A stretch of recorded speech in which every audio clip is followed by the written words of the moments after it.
the all-carbon beast with the ferocious nose demanded €2 million to purchase, and had to be imported to the US in pieces as a kit car. With the introduction of the 3-seater, 650-horsepower SCG 004S sports car this week, the Tyro Scuderia affirms its evolution towards small-volume carmaker. SCG's certification as a low-volume manufacturer means the 004S will be built in the US and stamped with a van. Yes, we wrote 3-seater.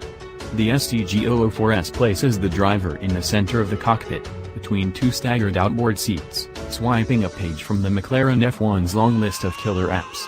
A running prototype isn't due until mid-2018, so specs are approximate for the moment. A mid-mounted 5.0-liter, twin-turbo engine gets around 650 horsepower and 531 pound-feet of torque, hitting its redline at about 8,200 revolutions per minute. That should provide expeditious acceleration, the carbon chassis and body in the 004S keeping weight down to around 2,600 pounds.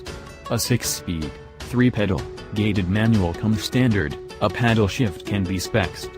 The benchmark SCG 003S road car uses a 4.4-liter, twin-turbo V8 with 800 horsepower and 627 pounds-to-foot working through a 7-speed sequential gearbox. The 004S exterior design combines a front aspect reminiscent of the bespoke SCG P4/5 Competizione with a rear end directly descended from the SCG 003. The middle features a bubble glasshouse anchored by flying buttresses winging down into rear fenders.